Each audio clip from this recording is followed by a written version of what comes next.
Okay, so now that I've got x or y2, okay, which is 29.6, and x2, which is 12, I got to get my first points values. All right, so I'll take this, and I'll go across to here, and I know that y2 is 18.4, and I'll go down here to the x-axis. Okay, and remembering that each line was worth 0.4, okay, this is 5.2 and 5.6. Okay. All right, everybody with me there? Okay, so now, okay, I'm just going to do this operation. Should I leave my slope as a fraction, or should I express it as a number? You always express it as a number. Never leave a slope as a fraction. Okay, so my next step will be then to just plug all that into my calculator.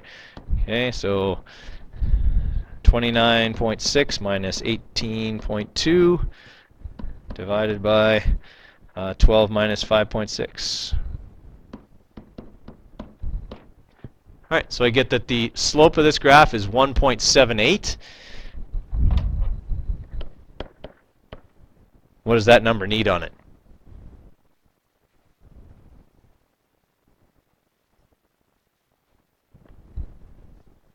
What are these things? Units. Okay, slopes always have a unit unless the x and the y-axis have the same unit, and then you're dividing. Let's say it was kilograms by kilograms. Well, dividing kilograms by kilograms cancels. Okay, but in this case, I'm dividing meters by newtons. Okay, so my units are going to be meters per newton. I don't know exactly what that measures, but okay, that's the units of that slope. All right. So essentially, that means that every meter longer it gets is going to take, or every 1.78 meters longer it gets will require 1 more newton of pulling force. Okay, does that sort of make sense to everybody? Okay, the key things here that we want to practice with this are just the fundamentals. I don't really care whether your graph looks neat or not, okay, as long as you can use it to get the information we need. And in that case, the information we need is the slope. All right, so let's have a look at this. How many people have got theirs done and got a slope close to that? Okay, let's say anything between 1.5 and 2. Anyone sloping between 1.5 and 2? Okay, good. Okay, this one here, I want you to graph. Now on this one, okay, we're graphing thickness of the book versus the number of sheets. The number of sheets determines the thickness of the book. Agreed? All right, so that means this is your manipulated variable. This is your responding variable. Manipulated variable always goes on the x-axis. Responding variable always goes on the y-axis. Okay, so number of sheets is the x, thickness of the book is the y. All right, if you need another sheet of graph paper for that one, come up here and grab one. Okay, make sure you follow all the things we need. Get your scale right. Okay, you get your scale by dividing the biggest number by the number of lines. Labels on your axes, a title, plot your points, calculate your slope. I'll give you a few minutes and then I'll do it here.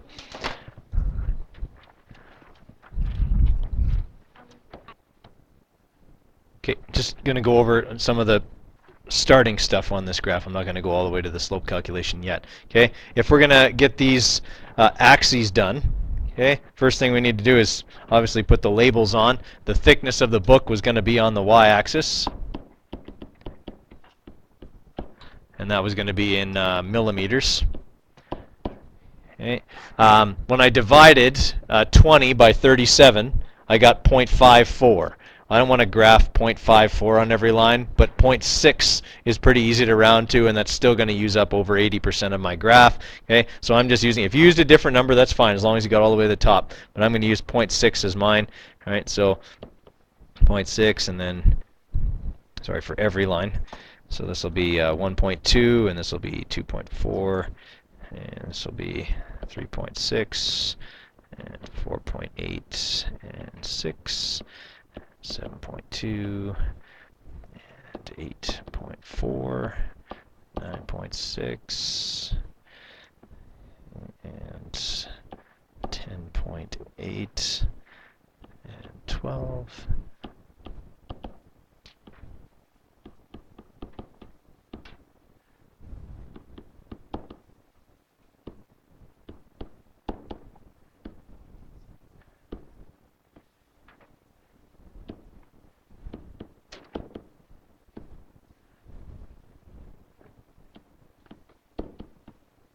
All right, so there we go. We've got the y-axis done. Okay, we got to do the same thing on the x. When I divided 100 by 30, okay, because I had 30 lines going across, I got 3.3 repeating. Can I graph 3.3? No, because 3.3 is less than 3.3 repeating. So I got to round up, and I don't want to graph 3.3 repeating anyway. 3.5 is a lot easier. Okay, so I'm just going to make every line worth 3.5. Okay, that means every second line is worth 7. All right, so 7, okay, 14, 21, 28, okay, 35, 42, okay, 49, 56, 63, okay, 70, 77, 84, okay, and 91, 98, okay, and 105. All right, so we got all the way to where we needed to there. Got to put a label down here. This is number of sheets. Okay, do we need a unit on number of sheets? No, number of sheets is the unit number. Okay, we're just counting here. Okay, sheets would probably be our unit. Well, we already have that down. All right, so there's kind of where you start. Okay, next step is plot your points, draw your best fit line, and calculate the slope. I'll give you a few more minutes before I do those. All right, so now that I've got my points plotted, now what's my next step? Draw my best fit line, right? Okay, so I take my line tool, you guys take your ruler, right? And I want to follow the trend of my points. For you guys with a ruler, this is actually easier because you can just set the ruler on your points and draw the line. But for me, I kind of have to guess where I need to start this line, okay? And then kind of follow the trend afterwards. Lucky for me, though, I can always change my line if I don't like it, which I don't, okay? So I can just fudge it a little bit. Yeah, that's not bad. Okay, so we'll leave it there, and we'll say, there's my best fit line. Now, if I want to calculate slope, okay, we got to remember, that means y2 minus y1 over x2 minus x1. So I got to find two grid intersections on my line. I can't use really any of my points, maybe this one, okay? But because there's uncertainty in where I put that point, I don't want to, okay? I want to find grid intersections. Well, there's one, okay, and there's one. I can use those two spots to calculate my slope.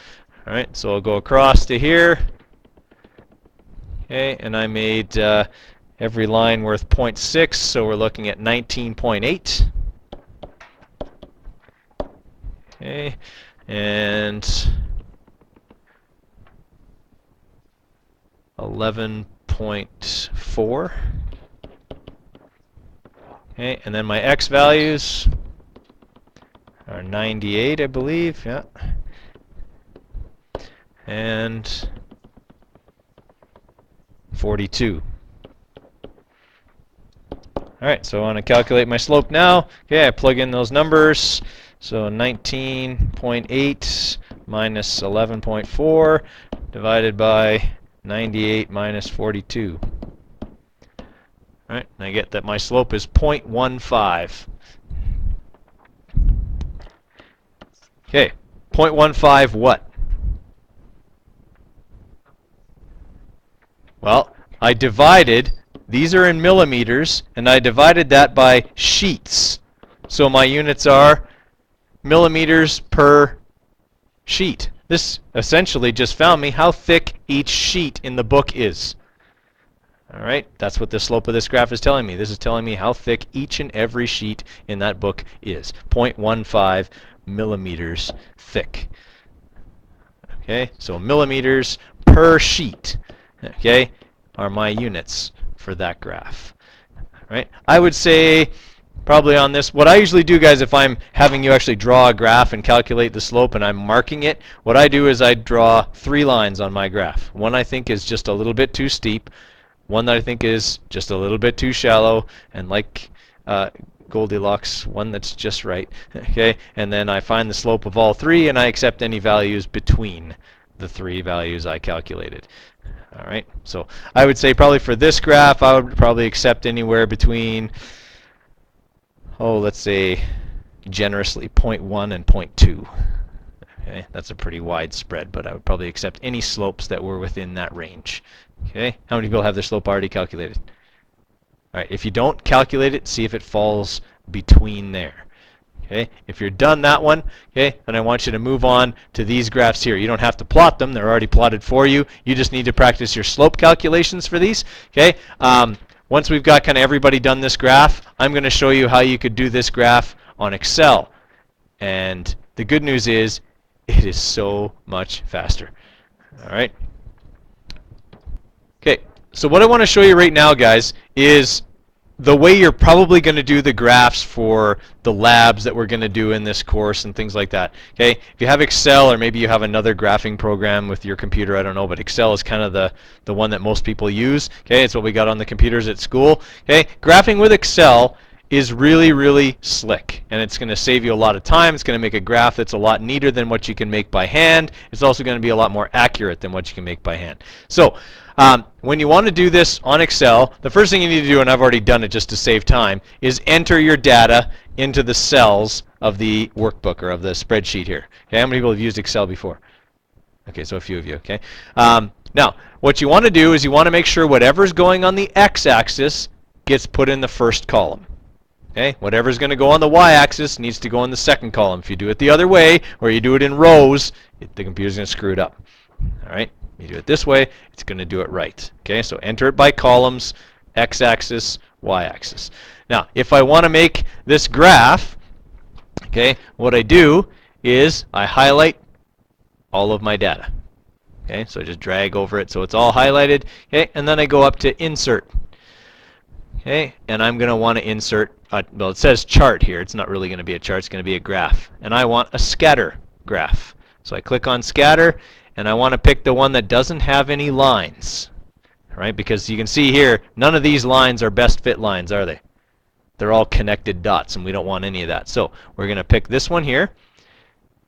Right? And there it is. Okay, it graphs it for me. Now, right now, obviously, that's kind of small. There's no vertical lines, which doesn't make it look quite right either. All right, so I'm just going to make it a little bit bigger, and then I can add all of those things in. So I'm just going to right-click on the x-axis, and it gives me the option here to add major and minor grid lines. And I'm going to put in add the minor ones, okay, so that it fills up. I'm going to do the same thing here on the y-axis, add the minor ones. Now it looks like a real graph. All the grid is in there. Everybody with me on that? Okay. Now, if I want to add, okay, other things in, if I want to put on, what am I supposed to put on each axis? Labels. Okay. Well, all I have to do is I look up here at these pictures, okay, and it gives me options, okay, or little pictures here of what I want the graph to look like. So I'm just going to pick this first one, right, and then it gives me axis title, okay, title up here. If I want to change those, okay, I just can edit in here, thickness of book versus number of sheets. Okay, and then I can change this axis title. Okay, same idea. And that was the thickness of the book.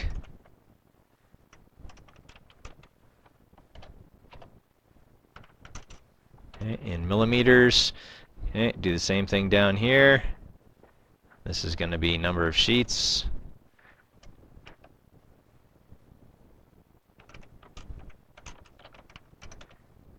Okay. Oh, and then my grid lines disappear, but that's okay. I can put them back on there. Okay, just add the grid lines here. All right, so they're all back. Now I've got all my points on there. Okay, I've got all my axes. I've got this over here, which I don't really need, but okay. Now, if I want to really save myself some time, I can get Excel to calculate the slope and add the line for me. Okay, would it be slick to have it draw the best fit line for you, as opposed to you guessing. Yeah, it would. Okay, so you put your pointer on any one of the points, okay, any one of the plotted points there, and right-click. When you do that, it highlights all of them, and it asks you if you want to add trend line. Click on that, and it'll ask you what kind. Okay, so you have to know most of the stuff we're going to graph in this class is linear. We want an actual line, not a curve. Okay, so linear is already selected. All I do is press close, and I got a best fit line on there. Okay, did that go a lot faster than what we've been doing? Yeah, a lot faster. It's a lot neater, and the real cool thing about this is you can insert that into a Google Doc. Okay, as a picture. You can insert that into a Google Doc, and then your graph is in your lab report where it's supposed to be. All right? Yep.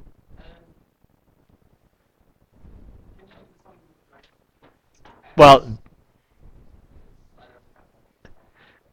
there is Excel on all the school computers.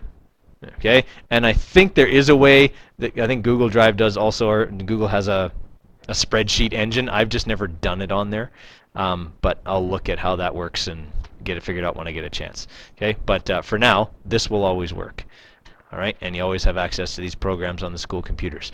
Okay, now any other graphing program will also work. If you've got one that you use at home that works for you, go right ahead. Okay, I'm not telling you have to reinvent the wheel. Okay, and then if you want to check your slope calculation, you can also do that. Okay, you can. Oh, where was it? Show equation of line on here.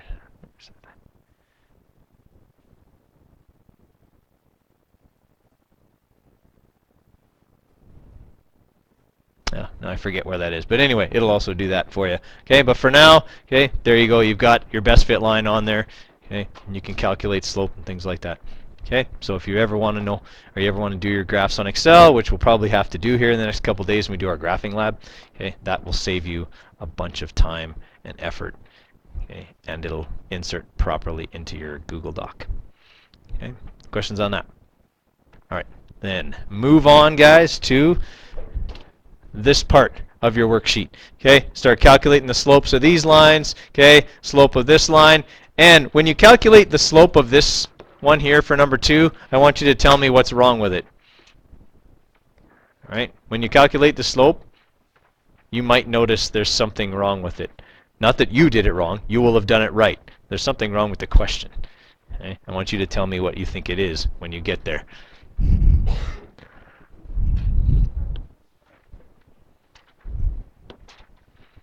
Okay, let's have a look at the first one here, guys. So we've got a position versus time graph. So essentially a position versus time graph shows us where something is at various points in time. All right, so it wants us to determine the velocity of each of the runners. Now, a few people have already noticed that they could use v equals d over t and get the answer. And to some extent, they're right, except that you're not going to show me a slope calculation then. You're going to show me v equals d over t. Oddly enough, you're going to get the same answer regardless of which way you do it. Why? Because when you find the slope of this line, let's say I'm going to use this point and let's say this point right here, am I dividing meters by seconds when I go rise over run? Will that give me meters per second? And that's the units for velocity. Okay, so if I'm doing this for line C, okay, my slope is going to be 10 minus 6, okay, over 10 minus 3. All right, so we get 4 over 7. Okay, and that's going to be about 0.6 something.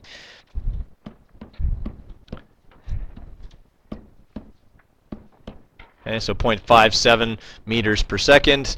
Okay, and then for B, same idea here. Probably the easiest points to use are the beginning and the end. Right, they're right on the line and they're easiest. So that's 10 over 12. Okay, for the slope of that one, that's going to be about 0.85 or so. Okay, 0.83. And then A, okay, same idea here. Probably easiest to use the beginning and the end.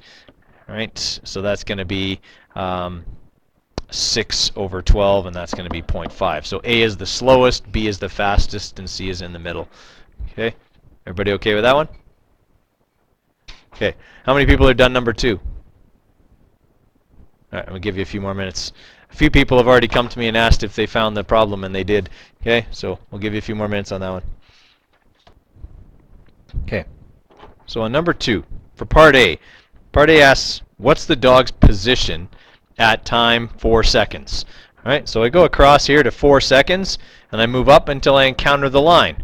And then I can go across to here. Well, its position is 4 kilometers at time 4 seconds. Everyone follow me there? Okay. Now, what's the dog's displacement between 2 and 5 seconds? How do we calculate displacement? Displacement is how far and in what direction you've gone, right? From your starting position. Well, it's saying between 2 and 5 seconds. Well, at time 2 seconds, the dog is at 2 kilometers. At time 5 seconds, okay, the dog is at 5 kilometers. So between 2 and 5 seconds, he went how far? 3 kilometers. Anyone seeing the problem with this graph yet? No, it's not impossible to go that fast. It's impossible for a dog to go that fast. He is moving at 1 kilometer per second. That is 3 times the speed of sound. Okay. Bolt? It's Bolt. Yeah, okay, whatever. It's also a good movie, but okay. So what's the velocity of the dog? Well, how did I calculate the velocity of the dog? Okay, I just found the slope of the line. Okay, 8 minus 0 over 8 minus 0 is 1. Okay, 1 kilometer per second. All right, go on to the next one here, guys. Basically just some slope calculations, so give them a try there. Okay, let's have a look here at number 3, guys.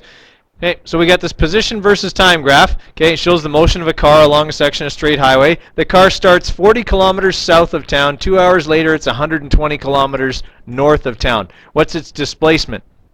Well, if its final position is 120 kilometers north, okay, and its initial position is 40 kilometers south of town, how far did it go?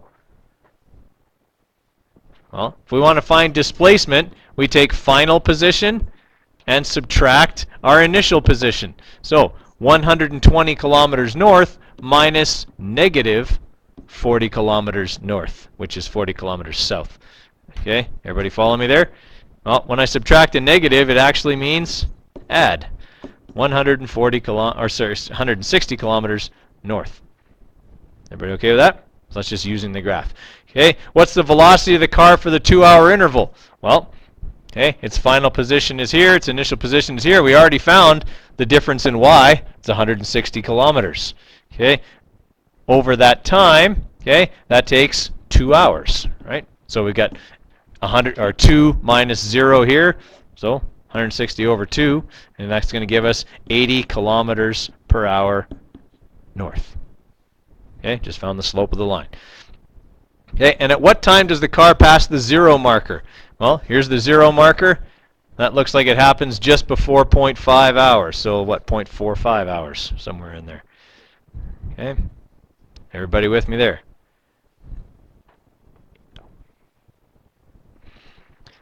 Okay, now, when you're calculating the slopes of these other graphs, is it okay to get a slope that's negative? Yes, it is. Okay? If your line angles downwards, you're going to get a negative slope because something is decreasing over something else. All right? So the first example here is this value of shares graph, okay? Telling you how much your shares are worth over the course of a few weeks. You don't want to buy this stuff because you're losing money. Okay? So if we're looking at this to calculate slope, okay, it's y2. Well, here's y2. Here's y1. All right? So we would have 20 minus 30 over 8 minus 0. All right? So we're going to have 10 over 8, or sorry, negative 10 over 8. So we're going to have $1.2 per week, okay, as our slope. Negative $1.2 per week as our slope. Does that make sense? Okay. So keep working on those. I'd like to see those ones finished, okay, by the end of class. I posted tomorrow's quiz on Twitter. Make sure you have a look at it tonight. It is on V equals D over T. Okay. There are 2 problems on there. Make sure you do them tonight so you do good on the quiz tomorrow.